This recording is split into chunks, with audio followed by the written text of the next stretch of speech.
고양이에게 물렸는데 그냥 작은 구멍 하나 났을 뿐이라 괜찮겠지, 이렇게 생각하셨다면 오늘 영상은 반드시 보셔야 될 거예요. 고양이 물림은 개 물림보다 감염률이 일단 되게 높거든요. 특히 손가락이나 발, 종아리 같은 데를 물렸다면 24시간 안에 심각한 감염이 시작될 수가 있습니다. 안녕하세요, 양신TV 나항식 수의사입니다. 우선 왜 고양이한테 물리는 게 더 위험한지에 대한 것부터 이야기를 해드릴게요. 고양이의 치아는 강아지 치아하고 달라서 얇고 길고 날카로운 구조라고 보시면 돼요. 개의 경우에는 찢는 상처를 만드는 데 반면에 고양이는 이 바늘처럼 깊게 팍 찌르는 천자상이라고 해서 이 천자상을 만들기 때문이죠. 이러한 치아의 구조적인 차이가 핵심이기는 해요. 그래서 고양이한테 물렸을 경우에 피부에 상처가 나는 게 작게 보일 수도 있겠지만 이 내부 안에는 힘줄이라던가 관절까지 침투도 가능할 수 있다라는 거죠. 그러다 보니까 상처가 빨리 닫히고 내부에 세균이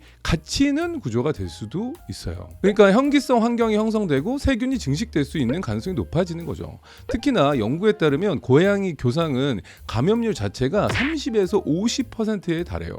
반면에 개의 교상은 약 5에서 15% 정도 수준밖에 안 되는 거죠.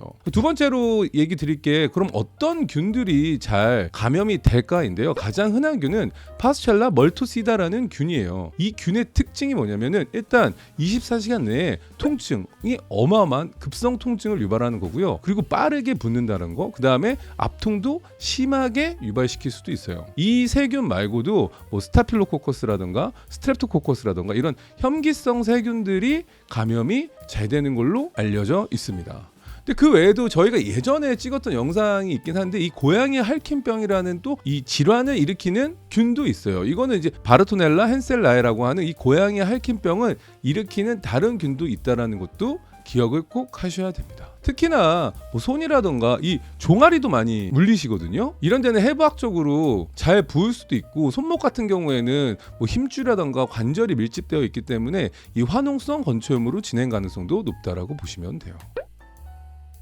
그렇다면 물렸을 때는 우리가 즉시 어떤 조치를 취해야 될지를 4단계로 구분해서 설명드릴게요. 첫 번째는 무조건 흐르는 물로 세척을 해야 됩니다. 최소 5분 이상 하실 필요가 있어요. 이게 기계적 세척이 가장 중요하고요. 상처를 벌려서 충분히 세척을 하는 게 일단은 1차적인 핵심적인 조치고요.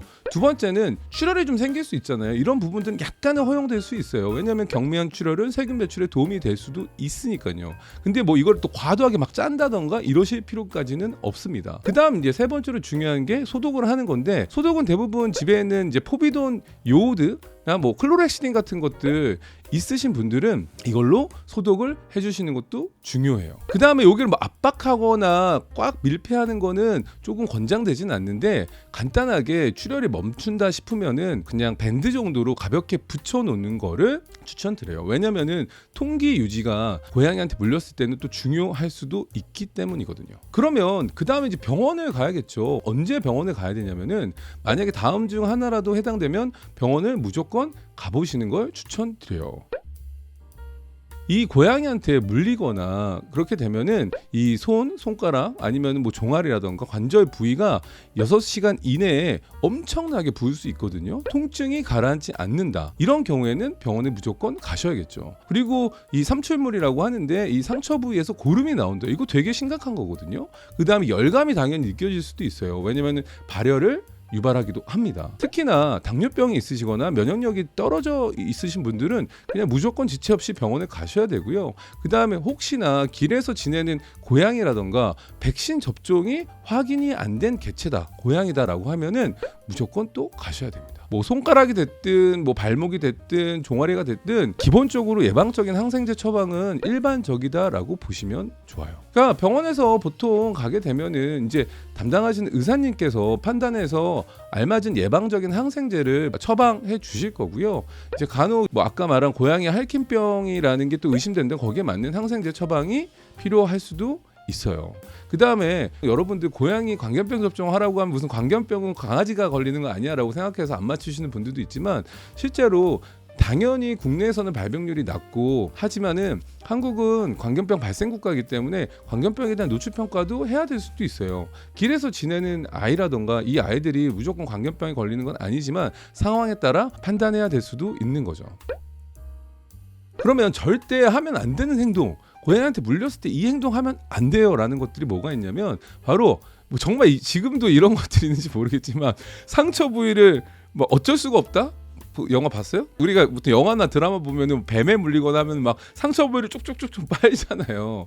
이러한 것들 상처 빨기 절대 안 되고요. 그 다음에 당연히 저도 이게 왜 과학적으로 근거가 있는지 모르겠지만 침을 바른다던가 아니면은 뭐 연고만 바르고 그냥 놔둔다던가 즉시 봉합을 하는 거는 보통은 권장되지 않는다고 알려져 있어요. 왜냐하면 아까 이야기한 것처럼 고양이한테 천자상, 그러니까 구멍이 뚫리듯이 생기는 이 상처 부위는 1차적으로 1차 봉합을 하지 않거든요.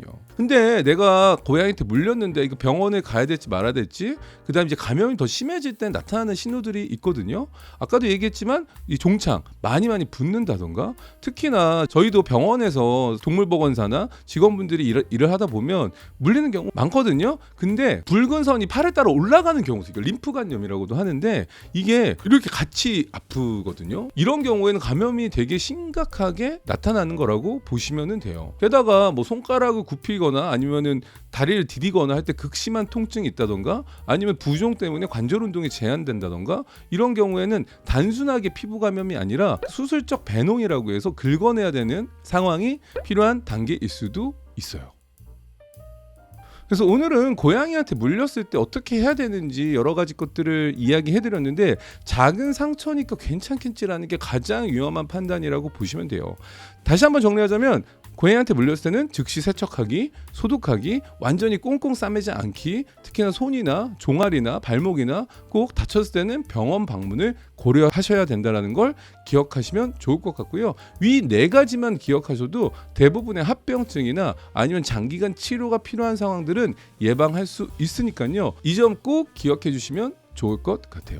오늘 영상이 도움이 되셨다면 구독과 좋아요, 알람, 댓글까지 부탁드리면서 안녕.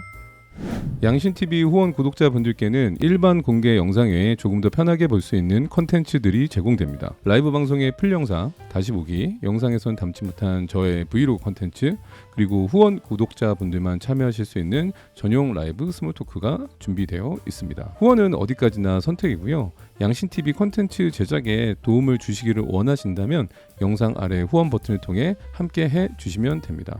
항상 응원해주시고 시청해주셔서 감사합니다.